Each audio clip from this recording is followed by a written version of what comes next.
fêtons aujourd'hui un grand saint napolitain, Saint André, Saint Andrea Laventine. Ce saint, très jeune, appelé par le Seigneur à vivre l'absolu de l'appel de Dieu, il est rentré dans une milice comme il y avait à l'époque une musique chrétienne.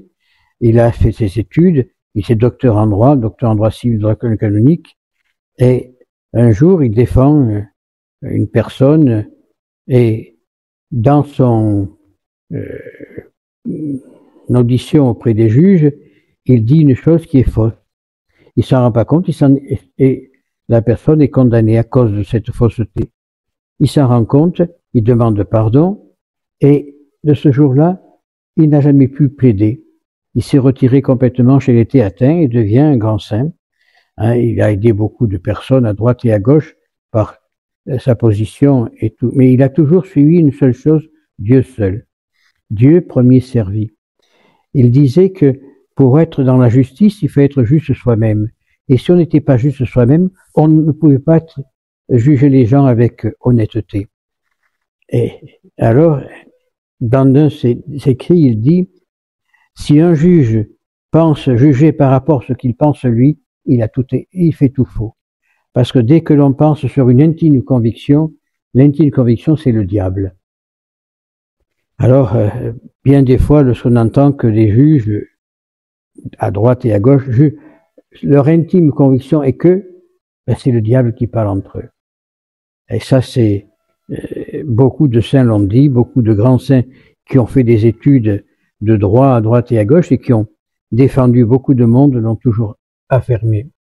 Dès que une personne se sent supérieure à ce qu'elle est, elle ne peut pas rendre la justice en vérité. Elle se trompe parce qu'elle est aveuglée par son orgueil. Alors il faut prier pour que, à l'exemple de Saint André Laventine, il puisse comprendre la vérité et les juges puissent comprendre l'honnêteté de la justice. Mais pas la justice des hommes, parce que la justice des hommes, elle est passagère, la justice de Dieu. Et quand un juge terrestre doit juger une affaire quelconque, il doit toujours se retourner vers Dieu et en invoquant le Seigneur pour que le Seigneur l'éclaire dans son choix. Et d'ailleurs, c'est un petit peu l'évangile d'aujourd'hui. Veillez et priez parce que nous savons ni le jour ni l'heure. Et il est vrai que le Seigneur peut apparaître demain matin et nous juger, ou nous-mêmes, si on vient mourir, on sera devant lui pour être jugé. Mais pour être jugé, il y a deux jugements. Un jugement qui nous apporte la vie, un jugement qui nous apporte la mort. Quel sera le nôtre? Ça va dépendre de la vie que nous avons menée. Si Dieu est premier servi, on sera du bon côté de la balance. Si Dieu est le dernier servi, il sera du mauvais côté de la balance. Toute notre vie doit être axée sur une seule chose, Dieu seul. Et si on vit avec Dieu, on est amplifié merveilleusement dans la paix. Lorsqu'on voit les martyrs, il y a eu au début de l'ère chrétienne des milliers et des milliers de martyrs. S'ils n'étaient pas arrêtés par la police à l'époque, par la police romaine, ils allaient se livrer eux-mêmes. Parce qu'ils avaient tellement en eux la joie d'aller trouver le Seigneur qu'ils préféraient participer et aller mourir plutôt que de rester dans ce monde de ténèbres et d'absurdité dans lequel ils vivaient et dans lequel on vit aujourd'hui. Quand on voit tout ce qui se passe, mais c'est vraisemblable. On fête les 10 ans du massacre du Bataclan et puis du Stade de France. Mais est-ce qu'un être normalement constitué, un être humain, peut penser à se mettre une bombe autour pour aller faire sauter du gens? Non. Il faut être détraqué. Il faut vraiment être détraqué du cerveau. Il ne viendrait pas à l'idée d'une personne normalement constituée d'aller se tuer et tuer les autres. À Lyon, on arrête 3 gamines, la plus âgée, elle a 19 ans, qui avait autour de la ceinture de la dynamite pour aller faire sauter dans une salle de spectacle, mourir elle et faire mourir les autres. Il y a quand même quelque chose qui ne va pas dans notre civilisation. Alors, c'est pour ça qu'il faut prier. Prier des gens comme Saint André de Laventine et tant d'autres, pour qu'il nous amène à cette vérité profonde que apporte l'Évangile. Le Christ le dit, veillez et privez, vous ne savez ni le jour ni l'heure.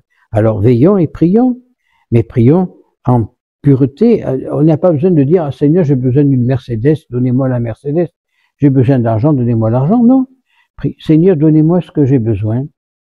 Accordez-moi cette paix intérieure pour que je puisse monter vers vous dans la paix et la joie. Mais pour cela, comme disait saint Martin de Tours, donnez-moi tout ce qu'il faut pour que je puisse continuer votre œuvre, ou alors appelez-moi définitivement vers vous. Et ça, le Seigneur fera ce qu'il doit faire. Hein? Et pourquoi lui demander beaucoup de choses? Il sait ce que nous avons besoin. Alors commençons à dire, merci Seigneur pour ce que vous allez me donner, merci Seigneur pour cette journée qui se lève, merci Seigneur pour cette journée que j'ai passée. Et ça, on est heureux. On est heureux parce que le Seigneur nous donne ce que nous avons besoin. Qu'est-ce qu'on a besoin de partir à droite ou à gauche pour chercher ce que nous avons déjà chez nous? Non. Alors, prions fortement le Seigneur, prions le rosaire, hein, parce qu'il ne faut pas oublier qu'il y a 500 ans, on était envahi par le monde musulman. À l'époque, on appelait ça les Sarrasins ou les Turcs. Ils arrivaient aux portes de Rome, aux portes de Vienne, pour supprimer cette civilisation chrétienne. Qu'est-ce qui a sauvé? Le rosaire. Priez le rosaire, dites, redoublez dans ces chapelets. Hein. Ah oui, bien sûr, pour les modernes, on va vous dire, ah oui, mais la Sainte Vierge en a marre d'entendre toujours la même chose. Non, c'est une prière du cœur. Ruminons cette prière qu'est le rosaire, ruminons dans notre vie, dans notre cœur, et les grâces arriveront. On ne prie plus. Le monde ne sait pas prier. Nous-mêmes, nous ne savons pas prier, parce qu'on n'a pas cet extrait profond de la prière. On n'a plus cette lampe sacrée, ce feu dévorant dans notre cœur, pour pouvoir être complètement en harmonie avec le Seigneur. Alors on a beau s'enfermer pendant des heures dans la chambre, à lire et à méditer sur des bouquins quelconques des prières, à ruminer ces prières, elles nous apportent rien. Parce que nous ne sommes pas dans l'absolu de l'appel de Dieu. C'est pour ça que j'aime beaucoup la règle de Saint Benoît, parce que Saint Benoît nous dit ce qu'il faut faire dans toute la journée. C'est clair comme de l'eau de roche. Et c'est la règle qui est le plus reconnue dans le monde d'ailleurs. Du début à la fin, il dit comment le moine doit se comporter. S'il veut être un vrai moine, il doit être monos, il doit être solitaire tout en étant dans la communauté. Parce qu'on ne peut être solitaire dans son cœur. Hein? Quand il part de la clôture, il dit ce n'est pas les 4 murs que nous avons autour qui nous protégeront du malin. C'est nous-mêmes qui devons avoir une clôture intérieure pour empêcher le grappin de rentrer. En toute chose, c'est ça.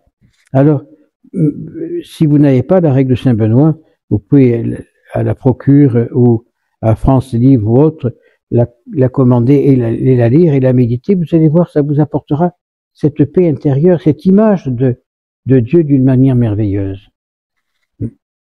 Alors, prions les saints du paradis pour que nous puissions, avec la méditation, rentrer en communion avec Dieu et faire participer nos frères à la gloire de Dieu, ainsi soit-il.